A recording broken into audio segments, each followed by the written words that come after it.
Hello ಗೆಳೆಯರೆ, ಹೊಸ ವಿಡಿಯೋಗೆ ಸ್ವಾಗತ. ಇವತ್ತು ನಾವು ಇತ್ತೀಚೆಗೆ ರಿಲೀಸ್ ಆದ ಮಾಲಿವುಡ್ ಟೈಮ್ಸ್ ಅನ್ನೋ ಮಲಯಾಳಂ ಮೂವಿನ ಎಕ್ಸ್ಪ್ಲೇನ್ ಮಾಡ್ತಾ ಇದ್ದೀವಿ. ಈ ಮೂವಿಯ ಒನ್ಲೈನ್ ಸ್ಟೋರಿ ಹೇಳ್ಬೇಕು ಅಂದ್ರೆ, ಈ ಕಥೆಯ ನಾಯಕ ವಿನೀತ್ ಒಬ್ಬ ಗ್ರೇಟ್ ಡೈರೆಕ್ಟರ್ ಆಗ್ಬೇಕು ಅಂತ ಅನ್ಕೊಂಡಿರ್ತಾನೆ. ಅದಕ್ಕೆ ಅಂತ ಚಿಕ್ಕ ವಯಸ್ಸಿನಿಂದ ಕಷ್ಟ ಪಡ್ತಾ ಇರ್ತಾನೆ. ಆದ್ರೆ ಡೈರೆಕ್ಟರ್ ಆಗೋದು ಅಷ್ಟೊಂದು ಈಸಿ ಇರುತ್ತಾ? ಚಾನ್ಸೇ ಇಲ್ಲ. ಅದೇ ರೀತಿ ವಿನೀತ್ಗೆ ಎದುರಾದ ತೊಂದರೆಗಳು ಏನು? ಅವನು ಡೈರೆಕ್ಟರ್ ಆಗ್ಬೇಕು ಅನ್ಕೊಂಡಿದ್ದು ಯಾಕೆ?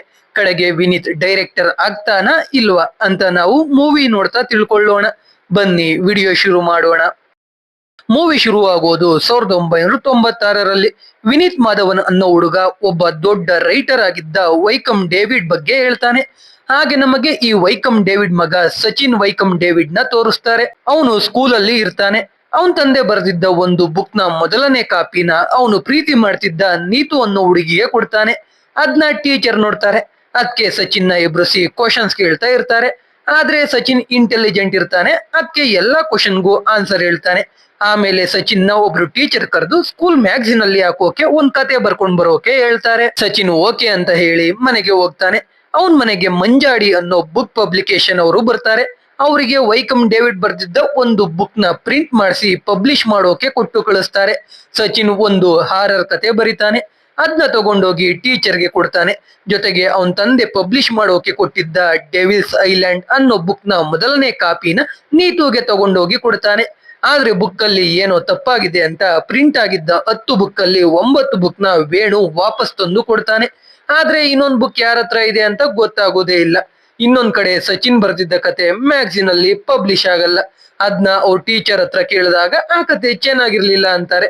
ಒಬ್ಬ ದೊಡ್ಡ ರೈಟರ್ ಮಗ ಒಂದ್ ಕತೆ ಬರೆಯೋಕೆ ಆಗಲ್ವಾ ಅಂತ ಸಚಿನ್ ಡೈಲಿ ಕತೆ ಬರೆಯೋಕೆ ಶುರು ಮಾಡ್ತಾನೆ. ಕಡೆಗೆ ಒಂದು ಕಾದಂಬರಿ ಬರೆದು ಅವನ್ ತಂದೆಗೆ ತೋರಿಸ್ತಾನೆ. ಆದ್ರೆ ಅದು ವೈಕಮ್ ಡೇವಿಡ್ಗೆ ಇಷ್ಟ ಆಗಲ್ಲ. ಅದಕ್ಕೆ ಸಚಿನ್ ಸೂಸೈಡ್ ಮಾಡ್ಕೊಳ್ಳೋಕೆನೆ ಹೋಗ್ತಾನೆ. ಅದನ್ನ ನೋಡಿ ವೈಕಮ್ ಡೇವಿಡ್ ಸಚಿನ್ಗೆ, ನೀನ್ ಎಷ್ಟೇ ಕಷ್ಟಪಟ್ರು ನಿನ್ ಕೈಲಿ ಕತೆ ಬರೆಯೋಕೆ ಆಗಲ್ಲ. ಯಾಕಂದ್ರೆ ನೀನು ನನ್ ಮಗ. ನಾನು ಇಷ್ಟು ವರ್ಷ ಪಬ್ಲಿಷ್ ಮಾಡಿರೋ ಬುಕ್ಸ್ ಯಾವುದು ನಂದಲ್ಲ ಅಂತಾನೆ. ವೈಕಮ್ ಡೇವಿಡ್ ಅನುರಾಧ ಅನ್ನೋ ಹುಡುಗಿನ ಪ್ರೀತಿ ಮಾಡ್ತಾ ಇರ್ತಾನೆ. ಆ ಹುಡುಗಿ ಸತ್ತಾಗ ಆ ಹುಡುಗಿಯ ಒಂದು ಸೂಟ್ ಕೇಸ್ ನ ಡೇವಿಡ್ಗೆ ಕೊಟ್ಟಿರ್ತಾರೆ. ಅದ್ರಲ್ಲಿ ಅನುರಾಧ ಬರ್ದಿದ್ದ ಬುಕ್ಸ್ ಇರ್ತವೆ. ಅವನ್ನೆಲ್ಲ ವೈಕಮ್ ಡೇವಿಡ್ ಅವನ ಹೆಸರಲ್ಲಿ ಪಬ್ಲಿಷ್ ಮಾಡಿ ಫೇಮಸ್ ಆಗಿರ್ತಾನೆ. ಆ ರೆಪ್ಯುಟೇಷನ್ ನ ಕಾಪಾಡ್ಕೊಳ್ಳೋಕೆ ಡೇವಿಡ್ ಪೀಟರ್ ಅನ್ನೋ ವ್ಯಕ್ತಿ ಕೈಲಿ ಕಾದಂಬರಿ ಬರೆಸ್ತಾ ಇರ್ತಾನೆ. ಇಷ್ಟು ದಿನ ಡೇವಿಡ್ ಹೇಳಿದ ಹಾಗೆ ಕೇಳ್ತಿದ್ದ ಪೀಟರ್ ಡೆವಿಲ್ಸ್ ಐಲ್ಯಾಂಡ್ ಬುಕ್ ಅಲ್ಲಿ ಡೇವಿಡ್ ಬಗ್ಗೆನೆ ಬರೆದು ಕೊನೆ ಪೇಜ್ ಅಲ್ಲಿ ಆ ಬುಕ್ ಎಲ್ಲ ಬರ್ದಿದ್ದು ಪೀಟರ್ ಅಂತ ಬರೆದಿರ್ತಾನೆ. ಅದಕ್ಕೆ ಎಲ್ಲಾ ಬುಕ್ ನ ವಾಪಸ್ ತರಿಸ್ತಾ ಇರ್ತಾರೆ. ಇದನ್ನೆಲ್ಲ ಹೇಳ್ತಾ ವೈಕಮ್ ಡೇವಿಡ್ ಸಚಿನ್ಗೆ ಹೆಸರು ಮಾಡೋದು ಮುಖ್ಯ, ಹೇಗ್ ಮಾಡ್ತೀವಿ ಅನ್ನೋದಲ್ಲ ಅಂತ ಹೇಳ್ತಾನೆ. ಸಚಿನ್ ಕೂಡ ಅವನ್ ತಂದೆ ರೂಟ್ನೇ ಹಿಡಿಬೇಕು ಅಂತ ಡಿಸೈಡ್ ಆಗ್ತಾನೆ. ಹಾಗೆ ಕತೆ 2000ಕ್ಕೆ ಬರುತ್ತೆ. ಆ 10 ಬುಕ್ ಅಲ್ಲಿ ಸಿಕ್ಕಿಲ್ದೆ ಇರೋ ಡೆವಿಲ್ ಐಲ್ಯಾಂಡ್ ನ ಕೊನೆ ಪ್ರಿಂಟ್ ಇವಾಗ ಈ ಕಥೆಯ ನಾಯಕ ವಿನೀತ್ ಮಾಧವನ್ ಕೈಲಿರುತ್ತೆ. ಇವಾಗ ವಿನೀತ್ ಆಸ್ಪತ್ರೆಯಲ್ಲಿ ಇರ್ತಾನೆ. ಯಾಕಂದ್ರೆ ಅವನು 6 ಬುಕ್ಸ್ ಓದಿ ಓದಿ ಕನ್ಸಲ್ಲಿ ದೆವ್ವ ಬಂತು ಅಂತ ಭಯಪಟ್ಟು ಹಾಸಿಗೆ ಮೇಲಿಂದ ಬಿದ್ದು ಕೈ ಮುರ್ಕೊಂಡಿರ್ತಾನೆ. ಅದು ಗೊತ್ತಾಗಿ ಡಾಕ್ಟರ್ ಅವನ್ ಕೈಯಿಂದ ಬುಕ್ ನ ಕಿತ್ಕೋತಾರೆ. ಅವಾಗ ವಿನೀತ್ ಡಾಕ್ಟರ್ಗೆ ಅವನು ನಿಜವಾಗ್ಲೂ ತಲೆ ಇಲ್ಲದ ದೆವ್ವ ನೋಡಿರೋದಾಗಿ ಹೇಳ್ತಾನೆ. ಅವನು ಹೇಳೋದನ್ನ ಕೇಳಿ ಡಾಕ್ಟರ್ ಭಯ ಪಡ್ತಾರೆ. ಆದ್ರೆ ವಿನೀತ್ ಡಾಕ್ಟರ್ನ ಭಯ ಪಡಿಸೋಕೆ ಅಂತ ಸುಳ್ಳು ಹೇಳ್ತಾ ಇರ್ತಾನೆ. ಒಂದ್ ರೀತಿ ವಿನೀತ್ ಎಲ್ರು ಭಯ ಪಡೋ ರೀತಿ ಸ್ಟೋರಿ ಹೇಳ್ತಾ ಇರ್ತಾನೆ. ಇವಾಗ ಡಾಕ್ಟರ್ ಕೈ ಹುಷಾರಾದ್ಮೇಲೆ ಆ ಬುಕ್ ಕೊಡೋದಾಗಿ ಹೇಳ್ತಾರೆ. ಅಲ್ಲಿಂದ ವಿನೀತ್ ಅವನ್ ಫ್ರೆಂಡ್ ಸುಜಿತ್ ಮತ್ತೆ ಅವನ್ ತಂದೆ ತಾಯಿ ಜೊತೆ ಮನೆಗೆ ಹೋಗ್ತಾನೆ. ಅಲ್ಲಿಂದ ವಿನೀತ್ ಸುಜಿತ್ ಜೊತೆ ದಿ ಮಮ್ಮಿ ಮೂವಿನ ನೋಡೋಕೆ ಹೋಗ್ತಾನೆ. ಅದು ಕೂಡ ಹಾರರ್ ಫ್ಯಾಂಟಸಿ ಮೂವಿ. ಅದನ್ನ ನೋಡಿ ಎಲ್ಲಾ ಭಯ ಪಡ್ತಾ ಇರ್ತಾರೆ. ಎಲ್ರು ಭಯ ಪಡೋದು ನೋಡಿ ವಿನೀತ್ ಕೂಡ ಎಲ್ರು ಭಯ ಪಡಿಸ್ಬೇಕು ಅಂತ ಡಿಸೈಡ್ ಆಗ್ತಾನೆ. ಅದಕ್ಕೆ ಮೊದಲು ಸಿಡಿ ಅಂಗಡಿ ಇಟ್ಕೊಂಡಿದ್ದ ಸುನಿಲ್ ಅಣ್ಣನ ಬಳಿ ಹೋಗಿ ಮಮ್ಮಿ ಮೂವಿಯ ಸಿಡಿ ಕೇಳ್ತಾನೆ. ಅದು ಖಾಲಿ ಆಗಿದೆ ಅಂತ ದಿ ಸೆವೆನ್ ಸೆನ್ಸ್ ಅನ್ನೋ ಮೂವಿಯ ಸಿಡಿನ ಸುನಿಲ್ ಅಣ್ಣ ಕೊಡ್ತಾರೆ. ಅದನ್ನ ತಗೊಂಡ್ ಬಂದು ವಿನೀತ್ ಮನೆಯಲ್ಲಿ ಪ್ಲೇ ಮಾಡ್ತಾನೆ. ಆದ್ರೆ ಅದ್ರ ಕ್ವಾಲಿಟಿ ಚೆನ್ನಾಗಿರಲ್ಲ. ಅವಾಗ ಮನೆಗೆ ಸುಜಿತ್ ಬರ್ತಾನೆ. ಅವನಿಂದ ಗೊತ್ತಾಗುತ್ತೆ ಆ ಮೂವಿ ಡೈರೆಕ್ಟರ್ ಮಲಯಾಳಿ ಅಂತ. ಹೌದು, ಮನೋಜ್ ನೈಶ್ಯಾಮಲನ್ ಕೇರಳ ಮೂಲದವರೇ. ಆದ್ರೆ ಹುಟ್ಟಿ ಬೆಳೆದಿದ್ದೆಲ್ಲ US ಅಲ್ಲಿ. ಅದು ಗೊತ್ತಾಗಿ ವಿನೀತ್ ಕೂಡ ಅವ್ರ ತರ ಒಬ್ಬ ದೊಡ್ಡ ಡೈರೆಕ್ಟರ್ ಆಗ್ಬೇಕು ಅಂತ ಡಿಸೈಡ್ ಆಗ್ತಾನೆ. ಹಾಗೆ ಅವನ್ ಕೈ ಸರಿ ಹೋಗುತ್ತೆ. ಆಸ್ಪತ್ರೆಗೆ ಹೋಗ್ತಾರೆ. ಅಲ್ಲಿ ಡಾಕ್ಟರ್ ಬುಕ್ ಕೊಟ್ಟು ಏನಾದ್ರೂ ಬರಿ ಅಂದಾಗ ವಿನೀತ್ ಮಾಧವನ್ ಫಿಲ್ಮ್ ಅಂತ ಬರೀತಾನೆ. ಅಂದ್ರೆ ವಿನೀತ್ ಫಿಕ್ಸ್ ಆಗಿದ್ದಾನೆ ಮುಂದೆ ದೊಡ್ಡ ಡೈರೆಕ್ಟರ್ ಆಗ್ಬೇಕು ಅಂತ. ಇವಾಗ ಡಾಕ್ಟರ್ ಡೆವಿಲ್ಸ್ ಐಲ್ಯಾಂಡ್ ಬುಕ್ ನ ವಾಪಸ್ ಕೊಡ್ತಾರೆ. ಕಾರಲ್ಲಿ ಬರೋವಾಗ ವಿನೀತ್ ಆ ಬುಕ್ ಕ್ಲೈಮ್ಯಾಕ್ಸ್ ನ ಓದಿ ಕ್ಲೈಮ್ಯಾಕ್ಸ್ ಚೆನ್ನಾಗಿಲ್ಲ ಅಂತ ಹೇಳ್ತಾ ಇರ್ತಾನೆ. ಅವನ್ ತಾತ ಕೂಡ ಕ್ಲೈಮ್ಯಾಕ್ಸ್ ಓದ್ತಾರೆ. ಅವರು ಕೂಡ ಚೆನ್ನಾಗಿಲ್ಲ ಅಂತ ಹೇಳ್ತಾರೆ. ವಿನೀತ್ ಅವನ್ ತಂದೆಗೆ ಒಂದು ಕ್ಯಾಮ್ರಾ ಕೊಡ್ಸಿ ಅಂತಾನೆ. ಅದಕ್ಕೆ 27,000 ಬೇಕಿರುತ್ತೆ. ಅದಕ್ಕೆ ಅವರು ಆಗಲ್ಲ ಅಂತಾರೆ. ವಿನೀತ್ಗೆ ಬೇಜಾರಾಗುತ್ತೆ. ಅವಾಗ ವಿನೀತ್ಗೆ ರೋಡ್ ಸೈಡ್ ಗೋಡೆ ಮೇಲೆ ಹಾರರ್ ಮೂವಿಯ ಪೋಸ್ಟರ್ ಕಾಣಿಸುತ್ತೆ. ಅದನ್ನ ನೋಡಿ ವಿನೀತ್ ಅವನು ಕೂಡ ಹಾರರ್ ಮೂವಿ ಡೈರೆಕ್ಟರ್ ಆಗ್ಬೇಕು ಅಂತ ಡಿಸೈಡ್ ಆಗ್ತಾನೆ. ಇವಾಗ ವಿನೀತ್ 10ನೇ ಕ್ಲಾಸ್. ಇವಾಗ್ಲೂ ವಿನೀತ್ ಹಾರರ್ ಮೂವೀಸ್ ಕನ್ಸು ಕಾಣ್ತಾ ಹಾಸಿಗೆಯಿಂದ ಬೀಳ್ತಾನೆ ಇರ್ತಾನೆ. ಜೊತೆಗೆ ಓದೋದ್ರಲ್ಲೂ ಅಷ್ಟಕ್ಕಷ್ಟೇ. ಆದ್ರೂ ಅವನ್ ತಂದೆ ಹತ್ರ ಕ್ಯಾಮ್ರಾ ಕೊಡ್ಸಿ ಅನ್ನೋದನ್ನ ಮಾತ್ರ ಬಿಟ್ಟಿರಲ್ಲ. ಅದಕ್ಕೆ ಅವನ್ ತಂದೆ ವಿನೀತ್ ಕಾಟ ತಪ್ಪಲಿ ಅಂತ ನೆಕ್ಸ್ಟ್ ಎಕ್ಸಾಮ್ ಅಲ್ಲಿ 85% ತೆಗಿ ಕೊಡಿಸ್ತೀನಿ ಅಂತಾರೆ. ವಿನೀತ್ ಹ್ಯಾಪಿಯಾಗಿ ಓದೋಕೆ ಶುರು ಮಾಡ್ತಾನೆ. ಎಕ್ಸಾಮ್ ಮುಗಿಯುತ್ತೆ. ರಿಸಲ್ಟ್ ದಿನ ಬರುತ್ತೆ. ವಿನೀತ್ ಮತ್ತೆ ಸುಜಿತ್ ಸುನಿಲ್ ಅಣ್ಣನ್ ಅಂಗಡಿಗೆ ಮಾರ್ಕ್ಸ್ ಚೆಕ್ ಮಾಡೋಕೆ ಹೋಗ್ತಾರೆ. ಅಲ್ಲಿ ವಿನೀತ್ ಸುಜಿತ್ಗೆ ಅವನ್ ಕತೆ ಹೇಳ್ತಾನೆ. ಅದ್ರಲ್ಲಿ ಸುಜಿತ್ ಆಕ್ಟ್ ಮಾಡ್ಬೇಕು ಅಂತ ಕೂಡ ಹೇಳ್ತಾನೆ. ಆ ಕತೆ ಸೈಕ್ ಆಗಿರುತ್ತೆ. ಆದ್ರೆ ವಿನೀತ್ ಎಕ್ಸಾಮ್ ಅಲ್ಲಿ 57% ಅಷ್ಟೇ ತೆಗ್ದಿರ್ತಾನೆ. ಸುಜಿತ್ 85 ತೆಗ್ದಿರ್ತಾನೆ. ಅಂದ್ರೆ ವಿನೀತ್ ತಂದೆ ಕ್ಯಾಮ್ರಾ ಕೊಡ್ಸಲ್ಲ. ಅವಾಗ ಸುನಿಲ್ ಅಣ್ಣ ಒಂದು ಕ್ಯಾಮ್ರಾ ತೋರಿಸಿ ಒಂದಿನ ಬಾಡಿಗೆಗೆ 600 ರೂಪಾಯಿ ಅಷ್ಟೇ, ಹೇಗಾದ್ರೂ ಒಂದೇ ದಿನದಲ್ಲಿ ಶೂಟ್ ಮಾಡಿ ಮುಗಿಸಿ ಅಂತಾನೆ. ಸುಜಿತ್ ತಂದೆಯಿಂದ ದುಡ್ಡಿಸ್ಕೊಂಡು ಕ್ಯಾಮ್ರಾ ತಗೊಂಡು ಸುಜಿತ್ ಮನೆಗೆ ಹೋಗ್ತಾರೆ. ವಿನೀತ್ ರಾತ್ರಿ ಹೊತ್ತು ಶೂಟ್ ಮಾಡ್ಬೇಕು ಅಂತ ಅನ್ಕೊಂಡಿರ್ತಾನೆ. ಆದ್ರೆ ಆ ಕ್ಯಾಮ್ರಾದಲ್ಲಿ ರಾತ್ರಿ ಹೊತ್ತು ಬರೀ ಕತ್ಲೆ ಕಾಣಿಸ್ತಾ ಇರುತ್ತೆ. ಅದಕ್ಕೆ ಸುನಿಲ್ ಅಣ್ಣನೇ ಡೇ ಟೈಮ್ ಅಲ್ಲೇ ಶೂಟ್ ಮಾಡಿ ಸದ್ಯಕ್ಕೆ ಅಂತಾನೆ. ಡೇ ಟೈಮ್ ಅಲ್ಲೇ ಶೂಟ್ ಮಾಡಿ ಅದನ್ನ ಅವನ್ ಮನೆಯವ್ರಿಗೆಲ್ಲ ತೋರಿಸ್ತಾನೆ.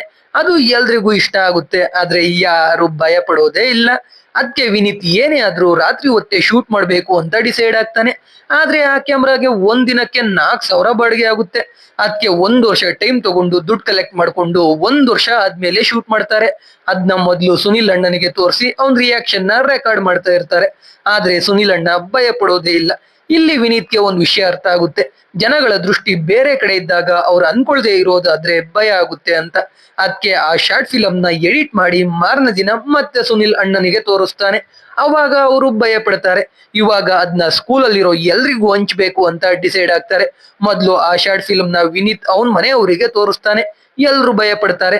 ಯಾವ ಮೂವಿ ನೋಡಿದ್ರು ಭಯ ಪಡದೆ ದೇವ್ರ ಮೇಲೆ ನಂಬಿಕೆನೆ ಇಲ್ಲದೆ ಇರೋ ಅವನ್ ತಾತಗೆ ಹಾರ್ಟ್ ಅಟ್ಯಾಕ್ ಆಗ್ಬಿಡುತ್ತೆ. ಆಸ್ಪತ್ರೆಗೆ ಸೇರಿಸ್ತಾರೆ. ಅವರು ಕೋಮಾಗೆ ಹೋಗ್ಬಿಡ್ತಾರೆ.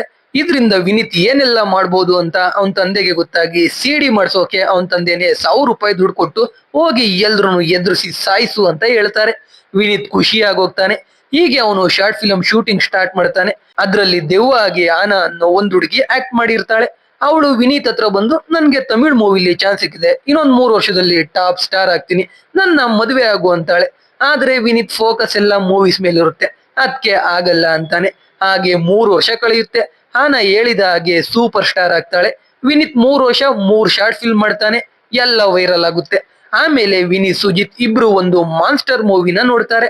ಅದನ್ನ ನೋಡಿ ವಿನೀತ್ ಮಲಯಾಳಂ ಇಂಡಸ್ಟ್ರಿಯಲ್ಲಿ ಮೊದಲನೇ ಮಾನ್ಸ್ಟರ್ ಮೂವಿ ಅವನೇ ಮಾಡ್ಬೇಕು ಅಂತ ಡಿಸೈಡ್ ಆಗ್ತಾನೆ. ಅವಾಗ ಅಲ್ಲಿಗೆ ಸುನಿಲ್ ಅಣ್ಣ ಬರ್ತಾರೆ. ಅವರು ಹ್ಯಾರಿಶ್ ಬಶಿ ಅನ್ನೋ ದೊಡ್ಡ ಫಿಲಂ ಪ್ರೊಡ್ಯೂಸರ್ ನಡೆಸ್ತಾ ಇದ್ದ ಒಂದು ಶಾರ್ಟ್ ಫಿಲಂ ಫೆಸ್ಟಿವಲ್ಗೆ ವಿನೀತ್ ಶಾರ್ಟ್ ಫಿಲಂ ನ ಸಬ್ಮಿಟ್ ಮಾಡಿ ಬಂದಿರ್ತಾರೆ. ಅದರಲ್ಲಿ ಸೆಲೆಕ್ಟ್ ಆದ್ರೆ ಹ್ಯಾರಿಸ್ ಬಶೀರೇ ಮೂವಿ ಪ್ರೊಡ್ಯೂಸ್ ಮಾಡ್ತಾರೆ ಅಂತ ಸುನಿಲ್ ಅಣ್ಣ ಹೇಳ್ತಾನೆ. ಫಿಲ್ಮ್ ಫೆಸ್ಟಿವಲ್ ದಿನ ಬರುತ್ತೆ. ಅದ್ರಲ್ಲಿ ಕೊನೆಯದಾಗಿ ವಿನೀತ್ ನ ರಾಕ್ಷಸನ್ ಅನ್ನೋ ಶಾರ್ಟ್ ಫಿಲಂ ನ ನೋಡ್ತಾರೆ. ಎಲ್ಲ ಚಪ್ಪಾಳೆ ಹೊಡಿತಾರೆ. ಆನಂದ್ ಅನ್ನೋ ಒಬ್ಬ honest and famous movie critic ಇರ್ತಾನೆ. ಅವನು ವಿನೀತ್ಗೆ ನಿಂದೆ ಬೆಸ್ಟ್ ಫಿಲ್ಮ್ ಅಂತಾರೆ. ವಿನೀತ್ ಅವನಿಗೇನೆ ಫಸ್ಟ್ ಪ್ರೈಸ್ ಸಿಗುತ್ತೆ. ಹ್ಯಾರಿಸ್ ಬಶೀರ್ ಜೊತೆ ಮೂವಿ ಮಾಡಬಹುದು ಅಂತ ಖುಷಿ ಆಗ್ತಾನೆ. ಆದ್ರೆ ಫಸ್ಟ್ ಪ್ಲೇಸ್ ಅರ್ಜುನ್ ಹರಿದಾಸ್ ಅನ್ನೋ ಹುಡುಗನಿಗೆ ಕೊಡ್ತಾರೆ. ಸೆಕೆಂಡ್ ಪ್ಲೇಸ್ ವಿನೀತ್ಗೆ ಕೊಡ್ತಾರೆ. ಅರ್ಜುನ್ಗೆ ಯಾರು ಚಪ್ಪಾಳೆ ಹೊಡೆಯಲ್ಲ. ವಿನೀತ್ಗೆ ಎಲ್ರು ಚಪ್ಪಾಳೆ ಹೊಡಿತಾರೆ. ಅದನ್ನ ನೋಡಿ ಅರ್ಜುನ್ಗೆ ಹುರಿದೋಗಿ ಸ್ಟೇಜ್ ಮೇಲೆ ಬಂದು ಅವನೇ ಅಂಡರ್ ಡಾಗ್ ಅನ್ನೋ ರೀತಿ ಪೋರ್ಟ್ರೇ ಮಾಡ್ಕೊಂಡು ವಿನೀತ್ಗೆ ಕೊಬ್ಬಿದೆ ಅನ್ನೋ ತರ ಮಾತಾಡ್ತಾನೆ. ಅದಕ್ಕೆ ಎಲ್ರು ಅರ್ಜುನ್ಗೆ ಎದ್ ನಿಂತು ಕ್ಲಾಪ್ಸ್ ಮಾಡ್ತಾರೆ. ಇದೇ ಬೇಜಾರಲ್ಲಿ ವಿನೀತ್ ವಾಶ್ರೂಮ್ ಅಲ್ಲಿ ಇದ್ದಾಗ ಅಲ್ಲಿಗೆ ಸಚಿನ್ ಬರ್ತಾನೆ. ಈ ಸಚಿನ್ ಯಾರು ಅಂತ ಗೊತ್ತಲ್ಲ, ವೈಕಮ್ ಡೇವಿಡ್ ಮಗ ಸಚಿನ್ ವೈಕಮ್ ಡೇವಿಡ್. ಇವಾಗ ವೈಕಮ್ ಡೇವಿಡ್ ಸತ್ ಹೋಗಿರ್ತಾನೆ. ಸಚಿನ್ ಕೂಡ ಡೈರೆಕ್ಟರ್ ಆಗ್ಬೇಕು ಅಂತ ಅನ್ಕೊಂಡಿರ್ತಾನೆ. ಅವನ್ ತಂದೆಯ ಚಿತ್ರಂ ಅನ್ನೋ ಒಂದು ಬುಕ್ ನ ಅಡಾಪ್ಟ್ ಮಾಡ್ಕೊಂಡು ಒಂದು ಸ್ಕ್ರಿಪ್ಟ್ ಬರ್ದಿರ್ತಾನೆ. ಆದ್ರೆ ಯಾಕೋ ಅದು ಪರ್ಫೆಕ್ಟ್ ಅನ್ನಿಸ್ತಾ ಇರಲ್ಲ. ಅದಕ್ಕೆ ಸಚಿನ್ ಅದನ್ನ ವಿನೀತ್ಗೆ ಕೊಟ್ಟು ಹೆಲ್ಪ್ ಮಾಡೋಕೆ ಕೇಳ್ತಾನೆ. ವಿನೀತ್ ಆಗಲ್ಲ, ಇದನ್ನ ನೋಡ್ತಾ ಕೂತ್ರೆ ನನ್ ಮೂವಿ ಲೇಟ್ ಆಗುತ್ತೆ ಅಂತಾನೆ. ಹಾಗೆ ವಿನೀತ್ ಕ್ಯಾಂಟೀನ್ಗೆ ಹೋಗ್ತಾನೆ. ಅಲ್ಲಿ ಅರ್ಜುನ್ ವಿನೀತ್ ನ ನೋಡಿ ನಗ್ತಾ ಇರ್ತಾನೆ. ಅದಕ್ಕೆ ವಿನೀತ್ ಸಚಿನ್ ಕಳಿಸಿದ್ದ ಸ್ಕ್ರಿಪ್ಟ್ ಓದಿ ಅವನಿಗೆ ಕಾಲ್ ಮಾಡಿ ಆ ಸ್ಕ್ರಿಪ್ಟ್ ನ ರೀವರ್ಕ್ ಮಾಡ್ತೀನಿ ಅಂತಾನೆ. ರೀವರ್ಕ್ ಮಾಡ್ಕೊಂಡು ವಿನೀತ್ ಸಚಿನ್ ಶೂಟಿಂಗ್ ಲೊಕೇಶನ್ಗೆ ಹೋಗ್ತಾನೆ. ಅಲ್ಲಿ ಮೂವಿ ಪ್ರೊಡ್ಯೂಸರ್ ಫಯಾಜ್ ಅನ್ನೋನು ಇರ್ತಾನೆ. ಎಲ್ರು ಸ್ಕ್ರಿಪ್ಟ್ ಓದ್ತಾರೆ. ಸ್ಕ್ರಿಪ್ಟ್ ಚೆನ್ನಾಗಿರುತ್ತೆ. ಆದ್ರೆ ಅದರಲ್ಲಿ ಹೀರೋಯಿನ್ ಕ್ಯಾರೆಕ್ಟರ್ನೇ ವಿನೀತ್ ಕಟ್ ಮಾಡಿರ್ತಾನೆ. ಅದರಲ್ಲಿ ಹೀರೋಯಿನ್ ಆಗಿ ಆನಾನ ಹಾಕೊಂಡಿರ್ತಾರೆ. ಅದಕ್ಕೆ ಫಯಾಜ್ ಪ್ರೊಡ್ಯೂಸ್ ಮಾಡ್ತಾ ಇರ್ತಾನೆ. ಆನಾ ಮೂವಿಯಲ್ಲಿ ಇಲ್ಲ ಅಂದ್ರೆ ಪ್ರೊಡ್ಯೂಸ್ ಮಾಡಲ್ಲ ಅಂತಾನೆ. ಆದ್ರೆ ಸಚಿನ್ ಅವನ್ ಮನೆ ಮಾರಿ ಆದ್ರೂ ಅವನೇ ಅದನ್ನ ಪ್ರೊಡ್ಯೂಸ್ ಮಾಡಿ ಡೈರೆಕ್ಟ್ ಮಾಡೋದಾಗಿ ಹೇಳ್ತಾನೆ. ಆಮೇಲೆ ಈ ಫಯಾಜ್ ವಿನೀತ್ ಹತ್ರ ಬಂದು ನೀನ್ ಮೂವಿ ಮಾಡೋದಾದ್ರೆ ಹೇಳು, ನಾನ್ ಪ್ರೊಡ್ಯೂಸ್ ಮಾಡ್ತೀನಿ ಅಂತಾನೆ. ವಿನೀತ್ಗೆ ಫಯಾಜ್ ಸಚಿನ್ ಪ್ರಾಜೆಕ್ಟ್ ನ ಕ್ಯಾನ್ಸಲ್ ಮಾಡಿ ಅವನಿಗೆ ಆಫರ್ ಮಾಡಿದ್ದು ಇಷ್ಟ ಆಗಲ್ಲ, ಅದಕ್ಕೆ ಬೇಡ ಅಂತಾನೆ. ಹೀಗೆ 1 ವರ್ಷ ಆಗೋಗುತ್ತೆ. ಸಚಿನ್ ದುಡ್ಡು ಅಡ್ಜಸ್ಟ್ ಮಾಡಿ ಚಿತ್ರ ಮೂವಿ ಶೂಟಿಂಗ್ ಸ್ಟಾರ್ಟ್ ಮಾಡೋದೇ ಇಲ್ಲ. ಈ ಗ್ಯಾಪ್ ಅಲ್ಲಿ ಅರ್ಜುನ್ ಹಾನಾನ ಹಾಕೊಂಡು ಆಫ್ಟರ್ ಪಾರ್ಟಿ ಅನ್ನೋ ಮೂವಿ ಮಾಡ್ತಾನೆ. ಇವಾಗ ಅರ್ಜುನ್ ವಿನೀತ್ಗೆ ಕಾಲ್ ಮಾಡಿ ಅವ್ನ್ ಮೂವಿನ ತೋರಿಸ್ಬೇಕು ಬಾ ಅಂತಾನೆ. ವಿನೀತ್ ಹೋಗ್ತಾನೆ. ಅರ್ಜುನ್ ಮೂವಿ ಹಾಕಿ ಹಾನಾನ ಏರ್ಪೋರ್ಟ್ ಗೆ ಡ್ರಾಪ್ ಮಾಡೋಕೆ ಹೋಗ್ತಾನೆ. ವಿನೀತ್ ಆಫ್ಟರ್ ಪಾರ್ಟಿ ಮೂವಿ ನೋಡಿ ಮುಗಿಸ್ತಾನೆ. ಅರ್ಜುನ್ ಏನ್ ಮಾಡಿರ್ತಾನೆ ಅಂದ್ರೆ ವಿನೀತ್ ಶಾರ್ಟ್ ಫಿಲಂ ನ ಹೇಗ್ ಮಾಡಿರ್ತಾನೋ ಅದೇ ಸ್ಟೈಲ್ ಅಲ್ಲಿ ಮೂವಿ ಮಾಡಿರ್ತಾನೆ. ಜೊತೆಗೆ ಮಾನ್ಸ್ಟರ್ ಸೀನ್ ಗಳನ್ನ ಕೂಡ ಇನ್ಕ್ಲೂಡ್ ಮಾಡಿರ್ತಾನೆ. ಇದನ್ನ ನೋಡಿ ವಿನೀತ್ ಕಣ್ಣಲ್ಲಿ ನೀರ್ ಬರುತ್ತೆ. ಇವಾಗ ವಿನೀತ್ ಅವನ್ ಅನ್ಕೊಂಡಿರೋ ಹಾಗೆ ಮೂವಿ ಮಾಡಿದ್ರೆ ಅದನ್ನ ನೋಡಿ ಎಲ್ಲ ವಿನೀತ್ ಅರ್ಜುನ್ ನ ಕಾಪಿ ಮಾಡಿದಾನೆ ಅಂತಾರೆ ಅಂತ ವಿನೀತ್ಗೆ ಗೊತ್ತಾಗುತ್ತೆ. ವಿನೀತ್ ಅರ್ಜುನ್ಗೆ ಈ ಮೂವಿ ಪಕ್ಕಾ ಬ್ಲಾಕ್ ಬಸ್ಟರ್ ಆಗುತ್ತೆ, ಯಾಕಂದ್ರೆ ಅದು ನನ್ ಸ್ಟೈಲ್, ನನ್ ಕಾನ್ಸೆಪ್ಟ್ ಅಂತ ಅರ್ಜುನ್ಗೆ ಹೇಳಿ ಅವನಿಗೆ ಬೈದು ಅಲ್ಲಿಂದ ಹೋಗ್ಬಿಡ್ತಾನೆ. ಅದೇ ರೀತಿ after party movie blockbuster ಆಗುತ್ತೆ. ಆನಂದಿಂದ ಒಳ್ಳೆ ರಿವ್ಯೂಸ್ ಬರುತ್ತೆ. ವಿನೀತ್ಗೆ ತುಂಬಾ ಬೇಜಾರಾಗುತ್ತೆ. ಅದಕ್ಕೆ ಅವನ್ ಮೊದಲನೇ ಸ್ಕ್ರಿಪ್ಟ್ ಆಗಿದ್ದ ಮೃಗಂ ಅನ್ನೋ ಸ್ಕ್ರಿಪ್ಟ್ ನ ಸುಟ್ ಹಾಕ್ತಾನೆ. ಆಮೇಲೆ ಫಯಾಜ್ಗೆ ಕಾಲ್ ಮಾಡಿ ಆಫರ್ ಇನ್ನೂ ಇದ್ರೆ ನಾನ್ ಮೂವಿ ಮಾಡ್ತೀನಿ ಅಂತಾನೆ. ಫಯಾಜ್ ಹತ್ರ ಸೂಪರ್ ಸ್ಟಾರ್ ಸ್ವರೂಪ್ ಡೇಟ್ಸ್ ಇರುತ್ತೆ. ಅದಕ್ಕೆ ಫಯಾಜ್ ಓಕೆ ಅಂತಾನೆ. ವಿನೀತ್ ಹೊಸ ಸ್ಕ್ರಿಪ್ಟ್ ರೆಡಿ ಮಾಡಿ ಮೂವಿ ಮುಗಿಸ್ತಾರೆ. ಕ್ಲೈಮ್ಯಾಕ್ಸ್ ಅಲ್ಲಿ ಸ್ವರೂಪ್ ಚರ್ಚ್ ಅಲ್ಲಿ ಇರ್ತಾನೆ. ಅವನ್ನ ಮುಗ್ಸೋಕೆ ರೌಡಿಗಳು ಬರ್ತಾರೆ. ಅವಾಗ ಸ್ವರೂಪ್ ಅವನ್ ಮೇಲೆ ನೀರ್ ಹಾಕೊಂಡು ಮಾನ್ಸ್ಟರ್ ಆಗಿ ಬದಲಾಗ್ತಾನೆ. ಇಲ್ಲಿಗೆ ಮೂವಿ ಮುಗಿಯುತ್ತೆ. ಇದನ್ನ ನೋಡಿ ಸ್ವರೂಪ್ ಮತ್ತೆ ಫಯಾಜ್ ಖುಷಿ ಆಗ್ತಾರೆ. ಆದ್ರೆ ಸುನಿಲ್ ಅಣ್ಣ ಮತ್ತೆ ಸುಜಿತ್ ಬೇಜಾರಾಗ್ತಾರೆ. ಯಾಕಂದ್ರೆ ಅವತ್ತೇ ಚಿತ್ರ ಮೂವಿ ರಿಲೀಸ್ ಆಗಿರುತ್ತೆ. ಅದಕ್ಕೆ ಟಿಕೆಟ್ ಸಿಕ್ಕಿಲ್ಲ ಅಂತ ದೈವಂ ಅನ್ನೋ ಮೂವಿಗೆ ಹೋಗ್ತಾರೆ. ಅದ್ರಲ್ಲೂ ಕೂಡ ಕ್ಲೈಮ್ಯಾಕ್ಸ್ ಅಲ್ಲಿ ಸೇಮ್ ಸೀನ್ ಇರುತ್ತೆ. ಆದ್ರೆ ದೈವಂ ಮೂವಿ ಬಗ್ಗೆ ಯಾರಿಗೂ ಗೊತ್ತಿರಲ್ಲ. ಆದ್ರೆ ಒಳ್ಳೆ ಮೂವಿ ಅಂದ್ಮೇಲೆ ಗೊತ್ತಾಗೆ ಆಗುತ್ತೆ ಅಲ್ವಾ. ಅದೇ ರೀತಿ ದೈವಂ ಮೂವಿ ಬಗ್ಗೆ ಎಲ್ರಿಗೂ ಗೊತ್ತಾಗುತ್ತೆ. ಚಿತ್ರ ಮೂವಿ ತೆಗೆದು ದೈವಂ ಹಾಕ್ತಾರೆ. ಸಚಿನ್ ಫಿಲಂ ಫ್ಲಾಪ್ ಆಗುತ್ತೆ. ಇವಾಗ ದೈವಂ ಮೂವಿ ನೋಡಿ ವಿನೀತ್ ರೀಶೂಟ್ ಮಾಡೋಣ ಅಂತ ಅನ್ಕೋತಾನೆ. ಯಾಕಂದ್ರೆ ವಿನೀತ್ಗೆ ಅವ್ನ್ ಮೂವಿ ಗ್ರೇಟ್ ಆಗಿರ್ಬೇಕು, ಯಾರು ಅವ್ನ್ ಮೂವಿ ಬಗ್ಗೆ ಕಾಪಿ ಮಾಡಿದಾನೆ ಅಂತ ಹೇಳಲೇಬಾರ್ದು ಅದಕ್ಕೆ. ಆದ್ರೆ ಫಯಾಜ್ ಆಗಲ್ಲ ಅಂತ ಇರ್ತಾನೆ. ಕಡೆಗೆ ಫಯಾಜ್ ಒಪ್ಕೋತಾನೆ. ಆದ್ರೆ ರೀಶೂಟ್ ಮಾಡೋ ಅಷ್ಟ್ರಲ್ಲಿ ಸ್ವರೂಪ್ ಕಾರ್ ಆಕ್ಸಿಡೆಂಟ್ ಅಲ್ಲಿ ಸತ್ತೋಗ್ತಾನೆ. ಇದ್ರಿಂದ ವಿನೀತ್ಗೆ ತಲೆ ಕೆಟ್ಟೋಗುತ್ತೆ. ಸ್ವರೂಪ್ ಇಲ್ದೆ ಹೋದ್ರು ಅವ್ನ್ ಫೇಸ್ ಕಾಣಿಸದ ಹಾಗೆ ರೀಶೂಟ್ ಮಾಡೋಣ ಅಂತಾನೆ. ಆದ್ರೆ ಸ್ವರೂಪ್ ಕೊನೆ ಮೂವಿ ಆಗಿರೋದ್ರಿಂದ ಮೂವಿ ಹೇಗೆ ಇದ್ರು ಜನ ನೋಡ್ತಾರೆ, ಮೂವಿ ಪಕ್ಕ ಹಿಟ್ ಆಗುತ್ತೆ ಅಂತ ಫಯಾಜ್ ವಿನೀತ್ಗೆ ಹೇಳ್ತಾನೆ. ಆದ್ರೆ ವಿನೀತ್ ಕೇಳಲ್ಲ. ಆ ಮೂವಿಯ ಎಲ್ಲಾ ಫೂಟೇಜಸ್ ಡಿಲೀಟ್ ಮಾಡೇ ಬಿಡ್ತಾನೆ. ಅದು CCTV ರೆಕಾರ್ಡ್ ಆಗಿರುತ್ತೆ. ಫಯಾಜ್ಗೆ ಅದರಿಂದ ಸುಮಾರು 4 ಕೋಟಿ ನಷ್ಟ ಆಗುತ್ತೆ. ಅದಕ್ಕೆ ಫಯಾಜ್ ಆ ವಿಡಿಯೋನ ಲೀಕ್ ಮಾಡ್ತಾನೆ. ಎಲ್ರು ವಿನೀತ್ ನ ಬ್ಯಾನ್ ಮಾಡ್ಬೇಕು ಅಂತ ಪ್ರೊಟೆಸ್ಟ್ ಶುರು ಮಾಡ್ತಾರೆ. ಅದು ಅಲ್ಲದೆ ಸ್ವರೂಪ್ದು ಅದು ಕೊನೆ ಮೂವಿ, ಅದರಿಂದ ಸ್ವರೂಪ್ ಫ್ಯಾನ್ಸ್ ಎಲ್ಲ ರೊಚ್ಗೆದ್ದಿರ್ತಾರೆ. ಸ್ಟೇಷನ್ ಅಲ್ಲಿ ವಿನೀತ್ ಮೇಲೆ ಕಂಪ್ಲೇಂಟ್ ಕೂಡ ಆಗುತ್ತೆ. ಕಡೆಗೆ ಬೇಲ್ ಕೂಡ ಸಿಗುತ್ತೆ. ಇವಾಗ ಡೈರೆಕ್ಟರ್ಸ್ ಯೂನಿಯನ್ ವಿನೀತ್ ನ ಬ್ಯಾನ್ ಮಾಡ್ಬೇಕು ಅಂತ ಮಾತಾಡ್ತಾ ಇರ್ತಾರೆ. ವಿನೀತ್ ಬೇಜಾರಲ್ಲಿ ಮನೆಗೆ ಹೋಗ್ತಾನೆ. ಅವಾಗ ಯಾರೋ ಕಾಲ್ ಮಾಡಿ ವಿನೀತ್ಗೆ, ನೀನ್ ಡಿಲೀಟ್ ಮಾಡಿರೋ ಮೂವಿನ ನಾನ್ ನೋಡಿದ್ದೆ, ನಿನ್ನಲ್ಲಿ ಟ್ಯಾಲೆಂಟ್ ಇದೆ, ನಾನ್ ಯಾವ ಬ್ಯಾನ್ಗೂ ತಲೆ ಕೆಡಿಸ್ಕೊಳ್ಳಲ್ಲ, ನೀನ್ ನೆಕ್ಸ್ಟ್ ಮೂವಿನ ನಾನ್ ಪ್ರೊಡ್ಯೂಸ್ ಮಾಡ್ತೀನಿ ಅಂತಾನೆ. ವಿನೀತ್ ಯಾರೋ ಹುಚ್ಚ ಅನ್ಕೊಂಡು ಬೈದು ಕಾಲ್ ಕಟ್ ಮಾಡ್ತಾನೆ. ಆಮೇಲೆ ಕೂತು ಯೋಚನೆ ಮಾಡ್ತಾನೆ. ಮೊದ್ಲು ಡೈರೆಕ್ಟರ್ಸ್ ಯೂನಿಯನ್ ಬ್ಯಾನ್ ಮಾಡೋದನ್ನ ತಡಿಬೇಕು ಅಂತ ಒಂದು ಪ್ಲಾನ್ ಮಾಡ್ತಾನೆ. ಅವನು ಸುಟ್ಟಾಕಿರ್ತಾನಲ್ಲ ಮೃಗಂ ಅನ್ನೋ ಸ್ಕ್ರಿಪ್ಟ್, ಅದರ ಇನ್ನೊಂದು ಕಾಪಿ ಸುನಿಲ್ ಅಣ್ಣನ ಬಳಿ ಇರುತ್ತೆ. ಅದನ್ನ ತಗೊಂಡು ಅರ್ಜುನ್ ಹತ್ರ ಹೋಗ್ತಾನೆ. ಅರ್ಜುನ್ ಆಫ್ಟರ್ ಪಾರ್ಟಿ ಆದ್ಮೇಲೆ ಏನ್ ಮಾಡ್ಬೇಕು ಅಂತ ಗೊತ್ತಾಗದೆ ಒದ್ದಾಡ್ತಾ ಇರ್ತಾನೆ. ವಿನೀತ್ ಮೃಗಂ ಸ್ಕ್ರಿಪ್ಟ್ ಕೊಟ್ಟು ಆಫ್ಟರ್ ಪಾರ್ಟಿ 2 ಮಾಡು ಅಂತ ಹೇಳ್ತಾನೆ. ಅದಕ್ಕೆ ಬದಲಾಗಿ ವಿನೀತ್ ಬ್ಯಾನ್ ಆಗದೆ ಇರೋ ರೀತಿ ನೋಡ್ಕೋಬೇಕು ಅಂತಾನೆ. ಆಫ್ಟರ್ ಪಾರ್ಟಿ 1 ಪ್ರೊಡ್ಯೂಸ್ ಮಾಡಿದ್ದು ಹ್ಯಾರಿಸ್ ಬಶೀರ್. ಪಾರ್ಟ್ 2 ಅರ್ಜುನ್ ಫಯಾಜ್ಗೆ ಪ್ರೊಡ್ಯೂಸ್ ಮಾಡೋಕೆ ಹೇಳ್ತಾನೆ. ಆದ್ರಿಂದ ಫಯಾಜ್ ವಿನೀತ್ ನ ಬ್ಯಾನ್ ಮಾಡೋದೇನು ಬೇಡ ಅಂತ ಸೈನ್ ಹಾಕ್ತಾನೆ. ಸೈನ್ ಹಾಕಿದ್ರು ವಿನೀತ್ ಮೂವಿ ಮಾಡೋಕೆ ಬಿಡಲ್ಲ ಅಂತ ವಾರ್ನಿಂಗ್ ಕೊಡ್ತಾ ಇರ್ತಾನೆ. ಅವಾಗ ಅಲ್ಲಿಗೆ ಹ್ಯಾರಿಸ್ ಬಶೀರ್ ಬಂದು ವಿನೀತ್ ಜೊತೆ ಮಾತಾಡ್ತಾನೆ. ವಿನೀತ್ಗೆ ಕಾಲ್ ಮಾಡಿ ನೆಕ್ಸ್ಟ್ ಮೂವಿ ಪ್ರೊಡ್ಯೂಸ್ ಮಾಡ್ತೀನಿ ಅಂದಿದ್ದು ಈ ಹ್ಯಾರಿಸ್ ಬಶೀರ್. ಜೊತೆಗೆ ಹ್ಯಾರಿಸ್ ಬಶೀರ್ಗೆ ಒಬ್ಳು ತಂಗಿ ಇರ್ತಾಳೆ, ಅವಳೇ ಹಾನ. ಅವಳ 4 ಫಿಲಂ ಡಿಸಾಸ್ಟರ್ ಆಗಿರುತ್ತೆ. ಜೊತೆಗೆ ಅರ್ಜುನ್ ಜೊತೆ ಬ್ರೇಕಪ್ ಕೂಡ ಆಗಿರುತ್ತೆ. ಅದಕ್ಕೆ ಆಫ್ಟರ್ ಪಾರ್ಟಿ 2 ಅಲ್ಲಿ ಆನಾ ಆಕ್ಟ್ ಮಾಡ್ತಾ ಇರಲ್ಲ. ಇವಾಗ ಆನಾಗೋಸ್ಕರ ಹ್ಯಾರಿಸ್ ಬಶೀರ್ ವಿನೀತ್ ಜೊತೆ ಮೂವಿ ಮಾಡ್ಬೇಕು ಅಂತ ಡಿಸೈಡ್ ಆಗಿರ್ತಾನೆ. ವಿನೀತ್ಗೂ ಅರ್ಜುನ್ಗೆ ಬುದ್ಧಿ ಕಲಿಸ್ಬೇಕು ಅಂತ ಇರುತ್ತೆ. ಅದಕ್ಕೆ ವಿನೀತ್ ಓಕೆ ಅಂತಾನೆ. ಆದ್ರೆ ಸ್ಕ್ರಿಪ್ಟ್ ಬರೆಯೋಕೆ ಕೂತ್ರೆ ಒಂದ್ ಐಡಿಯಾ ಕೂಡ ಬರಲ್ಲ. ಅದಕ್ಕೆ ಹಾರರ್ ಮೂವೀಸ್ ನೋಡ್ತಾನೆ. ಎಲ್ಲ ಭಯ ಪಡ್ತಾ ಇದ್ರು ಅವನಿಗೆ ಭಯ ಆಗ್ತಾನೆ ಇರಲ್ಲ. ಹೀಗಿದ್ದಾಗ ಕನ್ನಡದಲ್ಲಿ ಚಿರಂಜೀವಿ ಸರ್ಜಾದು ವಿಸಲ್ ಅನ್ನೋ ಮೂವಿ ಇದೆಯಲ್ಲ, ಆ ಕಾನ್ಸೆಪ್ಟ್ ಅಲ್ಲಿ ಮೂವಿ ಮಾಡ್ಬೇಕು ಅನ್ಕೋತಾನೆ. ಅಷ್ಟರಲ್ಲಿ ತಮಿಳಲ್ಲಿ ಅದೇ ಕಾನ್ಸೆಪ್ಟ್ ಅಲ್ಲಿ ಕಾರ್ತಿಕ್ ಸುಬ್ಬರಾಜು ಪಿಜ್ಜಾ ಅನ್ನೋ ಮೂವಿ ಮಾಡಿರ್ತಾನೆ. ಅದಕ್ಕೆ ವಿನೀತ್ ಆ ಪ್ಲಾನ್ ನ ಕೈ ಬಿಡ್ತಾನೆ. ವಿನೀತ್ ಫ್ರೆಂಡ್ ಸುಜಿತ್ MBBS ಮಾಡ್ತಾ ಇರ್ತಾನೆ. ಆದ್ರೆ ಕಾಲೇಜ್ಗೆ ಸರಿಯಾಗಿ ಹೋಗ್ತಿಲ್ಲ ಅಂತ ಅವನ್ನ ಕಾಲೇಜಿಂದ ಎಕ್ಸ್ಪೆಲ್ ಮಾಡಿರ್ತಾರೆ.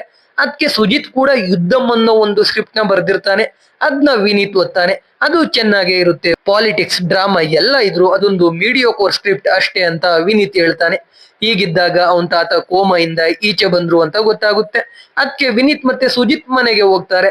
ಆದ್ರೆ ತಾತ ಕೋಮೆಯಿಂದ ಈಚೆ ಬಂದು ಸತ್ತಾಗೆ ಬಿದ್ದಿರ್ತಾರೆ. ಸುಜಿತ್ ಹಾರ್ಟ್ ಬೀಟ್ ಎಲ್ಲ ಚೆಕ್ ಮಾಡಿ ಸತ್ ಹೋಗಿದ್ದಾರೆ ಅಂತಾನೆ. ಅವಾಗ ತಾತ ಎದ್ದು ವಿನೀತ್ಗೆ ನಾನು ಇನ್ನ ಶಾರ್ಟ್ ಫಿಲಂ ನೋಡಿ ಕೋಮಾಗೆ ಹೋಗ್ಲಿಲ್ಲ ಅಂತ ಹೇಳಿ ಸತ್ತೇ ಹೋಗ್ತಾರೆ. ಕಾರ್ಯ ಎಲ್ಲ ಮುಗಿಯುತ್ತೆ.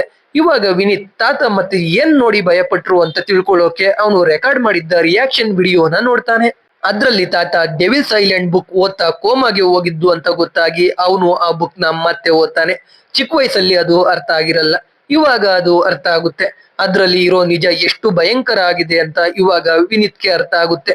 ಸುಜಿತ್ಗೆ ಆ ಬುಕ್ ನ ಅಡಾಪ್ಟ್ ಮಾಡ್ಕೊಂಡು ಅದೇ ಕಥೆನ ಮೂವಿ ಆಗಿ ಮಾಡ್ತೀನಿ ಅಂತ ಹೇಳ್ತಾನೆ. ಅದಕ್ಕೆ ಆ ಬುಕ್ ಕಾಪಿ ರೈಟ್ಸ್ ತಗೋಬೇಕು ಅಂತ ಮಂಜಾಡಿ ಪಬ್ಲಿಕೇಶನ್ಗೆ ಹೋಗ್ತಾರೆ. ವಿನೀತ್ ಎಲ್ರಿಗೂ ಗೊತ್ತಿದ್ದ ಕಾರಣ ಸುಜಿತ್ ನ ಬುಕ್ ಬಗ್ಗೆ ತಿಳ್ಕೊಂಡ್ ಬರೋಕೆ ಕಳಿಸ್ತಾನೆ. ಆದ್ರೆ ಸುಜಿತ್ಗೆ ವೈಕಮ್ ಡೇವಿಡ್ ಜೊತೆ ಕೆಲಸ ಮಾಡ್ತಿದ್ದ ವೇಣು 50,000 ರೂಪಾಯಿ ಚೆಕ್ ಕೊಟ್ಟು ಬುಕ್ ಬಗ್ಗೆ ಎಲ್ಲೂ ಮಾತಾಡಬಾರ್ದು ಅಂತ ಅಗ್ರಿಮೆಂಟ್ಗೆ ಸೈನ್ ಹಾಕಿಸ್ಕೊಂಡು ಬುಕ್ ಇಸ್ಕೊಂಡು ಕಳಿಸ್ತಾನೆ. ಆ ಬುಕ್ ನ ವೇಣು ತಗೊಂಡು ಸಚಿನ್ ಮನೆಗೆ ಹೋಗ್ತಾನೆ. ವಿನೀತ್ ಮತ್ತೆ ಸುಜಿತ್ ಫಾಲೋ ಮಾಡ್ಕೊಂಡು ಹೋಗ್ತಾರೆ. ಅಲ್ಲಿ ಸಚಿನ್ ವೇಣು ಜೊತೆ ಮಾತಾಡೋದನ್ನ ಕೇಳಿಸ್ಕೊಂಡಾಗ ವಿನೀತ್ಗೆ ವೈಕಮ್ ಡೇವಿಡ್ ನ ನಿಜವಾದ ಬಣ್ಣ ಗೊತ್ತಾಗುತ್ತೆ. ಅಲ್ಲೇ ಸಚಿನ್ ಆ ಒಂದು ಬುಕ್ ನ ಕೂಡ ಸುಟ್ಟಾಕ್ತಾನೆ. ಇದರಿಂದ ವಿನೀತ್ಗೆ ಒಳ್ಳೇದೇ ಆಗುತ್ತೆ. ಅವನು ಇವಾಗ ಯಾವುದೇ ರೈಟ್ಸ್ ಕೂಡ ತಗೊಳ್ಳೋ ಆಗಿರಲ್ಲ. ಡೈರೆಕ್ಟ್ ಆ ಮೂವಿಗೆ ನಿಧಿ ಅಂತ ಹೆಸರಿಟ್ಟು ಅನೌನ್ಸ್ ಮಾಡೇ ಬಿಡ್ತಾನೆ. ಆ ಸ್ಕ್ರಿಪ್ಟ್ ನ ಬರ್ದು ಅದನ್ನ ಸುಜಿತ್ ಕೈಲಿ ಕೊಡ್ತಾನೆ. ಅವರಿಬ್ರನ್ನ ಬಿಟ್ಟು ಆ ಸ್ಕ್ರಿಪ್ಟ್ ನ ಯಾರು ನೋಡೋ ಆಗಿರಲ್ಲ. ಇದಕ್ಕೆಲ್ಲ ಹ್ಯಾರಿಸ್ ಬಶೀರ್ ಒಪ್ಕೊಳ್ತಾನೆ. ಆನ ತಿಂದು ತಿಂದು ದಪ್ಪ ಆಗಿರ್ತಾಳೆ. ಅವಳಿಗೆ ಸಣ್ಣ ಆಗೋಕೆ ಹೇಳ್ತಾರೆ. ಅದೇ ಟೈಮ್ಗೆ ಆಫ್ಟರ್ ಪಾರ್ಟಿ 2 ಮೂವಿ ರಿಲೀಸ್ ಆಗುತ್ತೆ. ಅದು ಕೂಡ ಬ್ಲಾಕ್ ಬಸ್ಟರ್ ಆಗುತ್ತೆ. ಆದ್ರೆ ಆನಂದ್ ರಿವ್ಯೂ ಮಾಡುವಾಗ ಮೂವಿಯಲ್ಲಿ ವಿನೀತ್ ಅವರ ಶಾರ್ಟ್ ಫಿಲಂ ರೆಫರೆನ್ಸ್ ಇದೆ ಅಂತ ಹೇಳ್ಬಿಡ್ತಾನೆ. ಇದರಿಂದ ಅರ್ಜುನ್ಗೆ ಉರ್ದೋಗುತ್ತೆ. ಹೇಗಾದ್ರೂ ವಿನೀತ್ ಮೂವಿನ ಹಾಳು ಮಾಡ್ಬೇಕು ಅಂತ ಡಿಸೈಡ್ ಆಗ್ತಾನೆ. Vineeth first day shoot start ಮಾಡ್ತಾನೆ. 60 ಟೇಕ್ ಆದ್ರೂ ಒಂದು ಶಾಟ್ ಕೂಡ ಓಕೆ ಆಗಲ್ಲ. ಅದೇ ಟೈಮ್ಗೆ ಅರ್ಜುನ್ ಬೇರೆ ಹುಡುಗಿ ಜೊತೆ ಫೋಟೋ ಪೋಸ್ಟ್ ಮಾಡ್ತಾನೆ. ಅದನ್ನ ನೋಡಿ ಆನ 1 ವಾರ ಶೂಟ್ ಕ್ಯಾನ್ಸಲ್ ಮಾಡ್ತಾಳೆ. 1 ವಾರ ಆಗುತ್ತೆ. ಆನ ಮತ್ತೆ ತಿಂದು ತಿಂದು ದಪ್ಪ ಆಗಿರ್ತಾಳೆ. ಇವಾಗ ಆನಾಗಿ ಸಚಿನ್ ಕಡೆಯಿಂದ ಮೂವಿ ಆಫರ್ ಬಂದಿರುತ್ತೆ. ಅದಕ್ಕೆ ಕಥೆನ ದೈವಂ ಮೂವಿ ಕತೆ ಬರೆದಿದ್ದ ಮೆಲ್ಜೋ ಅನ್ನೋನು ಬರೀತಾ ಇರ್ತಾನೆ. ಆ ಮೂವಿ ಮಾಡೋಕೆ ಸಚಿನ್ಗೆ ಅರ್ಜುನ್ನೇ ದುಡ್ಡು ಕೊಡ್ತಾ ಇರ್ತಾನೆ. ಈ ರೀತಿ ವಿನೀತ್ ಫಿಲ್ಮ್ ನ ಸ್ಟಾಪ್ ಮಾಡ್ಬೇಕು ಅಂತ ಅರ್ಜುನ್ ಪ್ಲಾನ್ ಮಾಡಿರ್ತಾನೆ. ಈ ಗ್ಯಾಪ್ ಅಲ್ಲಿ ಸುಜಿತ್ ಸೆಟ್ ಅಲ್ಲಿ ನಿದ್ದೆ ಮಾಡುವಾಗ ಅವನ ಹತ್ರ ಇದ್ದ ನಿಧಿ ಸ್ಕ್ರಿಪ್ಟ್ ನ ಯಾರೋ ಕದ್ ಬಿಡ್ತಾರೆ. ಅದು ಅರ್ಜುನ್ನೇ ಇರಬೇಕು ಅನ್ಕೊಂಡು ವಿನೀತ್ ಹೋಗಿ ಅರ್ಜುನ್ ಜೊತೆ ಜಗಳ ಮಾಡ್ತಾನೆ. ಆದ್ರೆ ಅದನ್ನ ಅರ್ಜುನ್ ಕದ್ದಿರಲ್ಲ. ಇವಾಗ ವಿನೀತ್ ಹಾನ ಬಳಿಗೆ ಹೋಗಿ ಸಚಿನ್ ಹಿಂದೆ ಅರ್ಜುನ್ ಇದ್ದಾನೆ ಅಂತ ಹೇಳ್ತಾನೆ. ಅದರಿಂದ ಹಾನ ಸಚಿನ್ ಮೂವಿಯಲ್ಲಿ ಆಕ್ಟ್ ಮಾಡೋದನ್ನ ನಿಲ್ಸಿ ಮತ್ತೆ ನಿಧಿ ಮೂವಿಗೆ ವಾಪಸ್ ಬರ್ತಾಳೆ. ಆದ್ರೆ ಒಂದಿನ ಶೂಟ್ ಮಾಡೋ ಅಷ್ಟರಲ್ಲೇ ಹಾನ ಮಿಸ್ ಆಗ್ತಾಳೆ. ನೋಡಿದ್ರೆ ಈ ಅರ್ಜುನ್ ಆನಾ ಜೊತೆ ಮದುವೆ ಆಗ್ಬಿಡ್ತಾನೆ. ಜೊತೆಗೆ ಸಚಿನ್ಗೆ ಅಂತ ಮೆಲ್ಜೋ ಬರ್ದಿದ್ದ ಸ್ಕ್ರಿಪ್ಟ್ ನ ಅರ್ಜುನ್ನೇ ಡೈರೆಕ್ಟ್ ಮಾಡೋಕೆ ಶುರು ಮಾಡ್ತಾನೆ. ಅರ್ಜುನ್ ಪ್ಲಾನ್ ಇಂದ ಸಚಿನ್ ಬೀದಿ ಪಾಲಾಗ್ತಾನೆ. ಇದೆಲ್ಲ ಹ್ಯಾರಿಸ್ ಬಶೀರ್ಗೆ ಗೊತ್ತಾಗುತ್ತೆ. ಅವನು ಅವನ್ ತಂಗಿಗೆ ಬುದ್ಧಿ ಕಲಿಸ್ಬೇಕು ಅಂತ ಬೇರೆ ಆಕ್ಟ್ರೆಸ್ ಹಾಕೊಂಡು ಮೂವಿ ಮಾಡೋಕೆ ವಿನೀತ್ಗೆ ಹೇಳ್ತಾನೆ. ಅದೇ ರೀತಿ ಬೇರೆ ಆಕ್ಟ್ರೆಸ್ ಹಾಕೊಂಡು ವಿನೀತ್ ಮೂವಿ ಕಂಪ್ಲೀಟ್ ಮಾಡ್ತಾನೆ. ಈ ಮಧ್ಯೆ ಸುಜಿತ್ಗೆ ಫಯಾಜ್ ಇಂದ ಆಫರ್ ಬರುತ್ತೆ. ಅದಕ್ಕೆ ಸುಜಿತ್ ಯುದ್ಧಂ ಮೂವಿ ಮಾಡೋಕೆ ವಿನೀತ್ ನ ಬಿಟ್ಟು ಹೋಗ್ತಾನೆ. 6 ಮಂತ್ಸ್ ಅಲ್ಲಿ ವಿನೀತ್ ಮೂವಿ ಕಂಪ್ಲೀಟ್ ಮಾಡಿ ರಿಲೀಸ್ಗೆ ರೆಡಿ ಆಗ್ತಾನೆ. ಅವತ್ತೇ ಸುಜಿತ್ ಮೂವಿ ಯುದ್ಧಂ ಕೂಡ ರಿಲೀಸ್ ಆಗ್ತಾ ಇರುತ್ತೆ. ಜೊತೆಗೆ ಅರ್ಜುನ್ ಹಾನ ಜೊತೆ ತೆಗ್ದಿರೋ ಹೊಸ ಮೂವಿ ಕೂಡ ರಿಲೀಸ್ ಆಗುತ್ತೆ. ಎಲ್ಲಾ ಮೂವಿಗೂ ಚೆನ್ನಾಗಿ ಪ್ರಮೋಷನ್ ಮಾಡ್ತಾ ಇದ್ರೆ ನಿಧಿ ಮೂವಿಗೆ ಮಾತ್ರ ಹ್ಯಾರಿಸ್ ಬಶೀರ್ ಏನು ಪ್ರಮೋಷನ್ ಮಾಡ್ತಾ ಇರಲ್ಲ. ಅವಾಗ ವಿನೀತ್ಗೆ ಈ ಸಿನಿಮಾ ಹಿಂದಿನ ಕರಾಳ ಸತ್ಯ ಗೊತ್ತಾಗುತ್ತೆ. ಹ್ಯಾರಿಸ್ ಬಶೀರ್ಗೆ ವರ್ಷಕ್ಕೆ 500 ಕೋಟಿ ಪ್ರಾಫಿಟ್ ಇರುತ್ತೆ. ಅದರಲ್ಲಿ 150 ಕೋಟಿ ಟ್ಯಾಕ್ಸ್ ಆಗಿ ಕಟ್ ಆಗ್ತಾ ಇರುತ್ತೆ. ಅದಕ್ಕೆ 10 ಕೋಟಿಲಿ ಮೂವಿ ಮಾಡಿ 35 ಕೋಟಿ ಬಜೆಟ್ ಅಂತ ಹೇಳಿ ಅದು ಫ್ಲಾಪ್ ಆದ್ರೆ ಟ್ಯಾಕ್ಸ್ ಅಲ್ಲಿ 35 ಕೋಟಿ ಸೇವ್ ಆಗುತ್ತೆ. ಅದಕ್ಕೆ ಹ್ಯಾರಿಸ್ ಬಶೀರ್ ವರ್ಷಕ್ಕೆ 10 ಮೂವಿ ಮಾಡ್ತಾ ಇರ್ತಾನೆ. ವಿನೀತ್ ಮೂವಿ ಶುರುವಾಗೋ ಮುಂಚೆನೆ ಅದನ್ನ ಫ್ಲಾಪ್ ಮಾಡ್ಬೇಕು ಅಂತ ಹ್ಯಾರಿಸ್ ಬಶೀರ್ ಡಿಸೈಡ್ ಆಗಿರ್ತಾನೆ. ಇದನ್ನೆಲ್ಲ ಕೇಳಿ ವಿನೀತ್ಗೆ ಯಾವ್ದು ಅವನ್ ಕಂಟ್ರೋಲ್ ಅಲ್ಲಿ ಇಲ್ಲ ಅಂತ ಗೊತ್ತಾಗುತ್ತೆ. ಹಾಗೆ ಅವನ್ ಮೂವಿ ರಿಲೀಸ್ ಆಗುತ್ತೆ. ಅವತ್ತೇ ಸುಜಿತ್ ನ ಯುದ್ಧ ಮೂವಿನ ಕೂಡ ಫಯಾಜ್ ರಿಲೀಸ್ ಮಾಡ್ತಾನೆ. ವಿನೀತ್ ಅವನ್ ಫ್ಯಾಮಿಲಿ ಜೊತೆ ಮೂವಿ ನೋಡೋಕೆ ಬರ್ತಾನೆ. ಆದ್ರೆ ಅವನ್ ಮೂವಿಗೆ ತುಂಬಾ ಜನ ಬಂದಿರೋದೇ ಇಲ್ಲ. ಸುಮಾರು 20 ಜನ ಬಂದಿರ್ತಾರೆ ಅಷ್ಟೇ. ಜನ ಬಂದಿದ್ದಾರ ಅಂತ ಕನ್ಫರ್ಮ್ ಮಾಡ್ಕೊಳ್ಳೋಕೆ ಅಂತಾನೆ ಹ್ಯಾರಿಸ್ ಬಶೀರ್ ಕೂಡ ಮೂವಿ ನೋಡೋಕ್ ಬಂದಿರ್ತಾನೆ. ಮೂವಿ ಸ್ಟಾರ್ಟ್ ಆಗುತ್ತೆ. ಎಲ್ರು ಮೂವಿ ನೋಡಿ ಸಖತ್ತಾಗಿ ಭಯ ಪಡ್ತಾರೆ. ಮೂವಿ ನೋಡಿದ ಎಲ್ರು ಸಖತ್ತಾಗಿದೆ ಅಂತ ಮಾತಾಡ್ಕೊಂಡು ಹೋಗ್ತಾ ಇರ್ತಾರೆ. ಆದ್ರೆ ಈ ಹ್ಯಾರಿಸ್ ಬಶೀರ್ ಬಾಯ್ದಲ್ಲಿ ಹಾರ್ಟ್ ಅಟ್ಯಾಕ್ ಆಗಿ ಸತ್ತೇ ಹೋಗಿರ್ತಾನೆ. ಮೊದ್ಲೇ ಅವ್ನ್ ದೊಡ್ಡ ಪ್ರೊಡ್ಯೂಸರ್, ಅವ್ನ್ ಹೇಗ್ ಸತ್ತ ಅಂತ ನ್ಯೂಸ್ ಅಲ್ಲೆಲ್ಲ ಬರುತ್ತೆ. ಇವಾಗ ವಿನೀತ್ ಮೂವಿನ ನೋಡೋಕೆ ಜನಗಳೆಲ್ಲ ನುಗ್ತಾರೆ. ಆನಂದ್ ಕೂಡ ಬೆಸ್ಟ್ ಹಾರರ್ ಮೂವಿ ಅಂತ ಅವ್ನ್ ರಿವ್ಯೂ ಅಲ್ಲಿ ಹೇಳ್ತಾನೆ. ಇವಾಗ ಥಿಯೇಟರ್ ಗಳ ಮುಂದೆ ಆಂಬುಲೆನ್ಸ್ ನಿಲ್ಲಿಸ್ತಾ ಇರ್ತಾರೆ. ಆದ್ರೆ ಆ ಮೂವಿ ನೋಡಿ ಸಚಿನ್ಗೆ ಬೇಜಾರಾಗುತ್ತೆ. ಅವನಿಗೆ ಅದು ಅವನ್ ತಂದೆ ಕಥೆನೆ ಅಂತ ಗೊತ್ತಾಗಲ್ಲ. ಜೊತೆಗೆ ವಿನೀತ್ ಕೂಡ ಗೆದ್ಬಿಟ್ಟ ಅಂತ ಸಚಿನ್ ಸೂಸೈಡ್ ಮಾಡ್ಕೊಳ್ಳೋಕೆ ಹೋಗ್ತಾ ಇರ್ತಾನೆ. ಅವಾಗ ಅವನ ಹೆಂಡತಿ ನೀತು ಕಾಲ್ ಮಾಡಿ ಮ್ಯಾಗಝಿನ್ ಅಲ್ಲಿ ಡೆವಿಲ್ಸ್ ಐಲ್ಯಾಂಡ್ ಬುಕ್ ಬಗ್ಗೆ ರಿವ್ಯೂ ಬರ್ದಿದ್ದೆ ನೋಡಿ ಅಂತಾಳೆ. ಅದ್ನೆಲ್ಲ ನೋಡಿ ಅವನಿಗೂ ಅದು ಅವನ್ ತಂದೆ ಕಥೆನೆ ಅಂತ ಗೊತ್ತಾಗುತ್ತೆ. ಅದನ್ನ ಇಟ್ಕೊಂಡೆ ಸಚಿನ್ ಫಯಾಜ್ ಜೊತೆ ಡೀಲ್ ಮಾಡ್ಕೊಂಡು ಪ್ರೆಸ್ ಅವ್ರ ಮುಂದೆ ಹೋಗಿ ವಿನೀತ್ ಕಾಪಿ ಮಾಡಿದ್ದಾನೆ ಅಂತ ಹೇಳ್ತಾನೆ. ಕಡೆಗೆ ಎಲ್ರು ವಿನೀತ್ ನ ಕಾಪಿ ಕ್ಯಾಟ್ ಅಂತ ಕರೆಯೋಕೆ ಶುರು ಮಾಡ್ತಾರೆ. ಕಡೆಗೂ ವಿನೀತ್ ಅವನ್ ಅನ್ಕೊಂಡ ಹಾಗೆ ಗ್ರೇಟೆಸ್ಟ್ ಡೈರೆಕ್ಟರ್ ಆಗೋಕೆ ಆಗೋದೇ ಇಲ್ಲ. ಹೀಗಿದ್ದಾಗ ಒಂದಿನ ಆನಂದ್ ಕಾಲ್ ಮಾಡಿ ವಿನೀತ್ಗೆ ನಿಮ್ಗೆ best debutant director of the year award ನ ಕೊಡ್ತಾ ಇದೀವಿ ಅಂತ ಹೇಳ್ತಾರೆ. ಬೆಸ್ಟ್ ಡೈರೆಕ್ಟರ್ ಅವಾರ್ಡ್ ನ ಸುಜಿತ್ಗೆ ಕೊಡ್ತಾರೆ. ಬೆಸ್ಟ್ ಡೆಬ್ಯೂಟೆಂಟ್ ಡೈರೆಕ್ಟರ್ ಅವಾರ್ಡ್ ನ ವಿನೀತ್ಗೆ ಕೊಡ್ತಾರೆ. ವಿನೀತ್ ಸ್ಟೇಜ್ ಮೇಲೆ ಅರ್ಜುನ್ ಅವನ್ ಸ್ಟೈಲ್ ಕಾಪಿ ಮಾಡಿ ಮೂವಿ ಮಾಡಿದ್ದು, ಅವನ್ ಸ್ಕ್ರಿಪ್ಟ್ ಇಟ್ಕೊಂಡೆ ಎರಡನೇ ಮೂವಿ ಮಾಡಿದ್ದು ಅಂತ ನಿಜ ಹೇಳ್ತಾನೆ. ಜೊತೆಗೆ ಹ್ಯಾರಿಸ್ ಬಶೀರ್ ಹೇಗೆ ಮನಿ ಲಾಂಡ್ರಿಂಗ್ ಮಾಡ್ತಿದ್ದ ಅಂತ ಕೂಡ ಹೇಳ್ತಾರೆ. ಆದ್ರೆ ಯಾರು ಅದನ್ನ ನಂಬಲ್ಲ. ಕಡೆಗೆ ವಿನೀತ್ ಜಸ್ಟ್ ವಿನೀತ್ ಆಗಿ ಉಳ್ಕೊಳ್ತಾನೆ. ಮೂವಿ ಕೊನೆ ಸೀನ್ ಅಲ್ಲಿ ಸೂಪರ್ ಸ್ಟಾರ್ ಸ್ವರೂಪ್ಗೆ ಹೇಗ್ ಆಕ್ಸಿಡೆಂಟ್ ಆಯ್ತು ಅಂತ ತೋರಿಸ್ತಾರೆ. ಯಾರೋ ಒಬ್ಬ ರೋಡ್ ಅಲ್ಲಿ ಬೀಡಿ ಬಿತ್ತು ಅಂತ ಅದನ್ನ ಎತ್ಕೊಳ್ಳೋಕೆ ಹೋಗ್ತಾನೆ. ಅವನಿಗೆ ಗುದ್ಯೋದನ್ನ ತಪ್ಸೋಕೆ ಹೋಗಿ ಸ್ವರೂಪ್ ಮರಕ್ಕೆ ಗುದ್ದು ಸತ್ತಿರ್ತಾನೆ. ಆ ಬೀಡಿ ಎತ್ಕೊಳ್ಳೋಕೆ ಹೋದವನ್ ಬೇರೆ ಯಾರು ಅಲ್ಲ, ಡೆವಿಲ್ಸ್ ಐಲ್ಯಾಂಡ್ ಬುಕ್ ಬರ್ದಿದ್ದ ಪೀಟರ್. ಅವನು ಇವಾಗ ಯಾವ್ದೋ ಟೀ ಅಂಗಡಿಯಲ್ಲಿ ಕೆಲಸ ಮಾಡ್ತಾ ಇರ್ತಾನೆ. ಅವನು ವಿನೀತ್ ತಾತ ಸತ್ತಾಗ ಅವ್ರ ಮನೆಯವರಿಗೆ ಟೀ ಕೊಡೋಕೆ ಬಂದಿರ್ತಾನೆ. ಅಲ್ಲಿ ವಿನೀತ್ ಡೆವಿಲ್ಸ್ ಐಲ್ಯಾಂಡ್ ನ ಮೂವಿ ಆಗಿ ಮಾಡ್ತೀನಿ ಅಂತ ಹೇಳೋದನ್ನ ಕೇಳಿಸ್ಕೊಂಡಿರ್ತಾನೆ. ಅವನೇ ಕತೆ ಓದೋಕೆ ಅಂತ ಸುಜಿತ್ ಮಲ್ಗಿದ್ದಾಗ ಸ್ಕ್ರಿಪ್ಟ್ ಎತ್ಕೊಂಡು ಹೋಗಿರ್ತಾನೆ. ಆದ್ರೆ ರೋಡ್ ಮಧ್ಯೆ ಬೀಡಿ ಬಿತ್ತು ಅಂತ ಎತ್ಕೊಳ್ಳೋಕ್ ಹೋಗಿ ಲಾರಿ ಗುದ್ದು ಅವನು ಸತ್ತೋಗಿರ್ತಾನೆ. ಇಷ್ಟನ್ನ ತೋರಿಸ್ತಾ ಇಲ್ಲಿಗೆ ಮೂವಿ ಮುಗಿಸ್ತಾರೆ. ಸೊ ಎಕ್ಸ್ಪ್ಲನೇಷನ್ ಕೇಳಿ ನಿಮ್ಗೆ ಅನ್ನಿಸ್ತು ಅಂತ ಕಾಮೆಂಟ್ ಮಾಡಿ. ವಿಡಿಯೋ ಇಷ್ಟ ಆಗಿದ್ರೆ ಲೈಕ್ ಮಾಡಿ, ಕಂಟೆಂಟ್ ಇಷ್ಟ ಆಗಿದ್ರೆ ಮಾತ್ರ ಸಬ್ಸ್ಕ್ರೈಬ್ ಮಾಡ್ಕೊಂಡು ಸಪೋರ್ಟ್ ಮಾಡಿ. ಮತ್ತೆ ಇನ್ನೊಂದು ಸೂಪರ್ ಆಗಿರೋ ವಿಡಿಯೋ ಜೊತೆ ಸಿಗ್ತೀನಿ. ಜೈ ಕರ್ನಾಟಕ.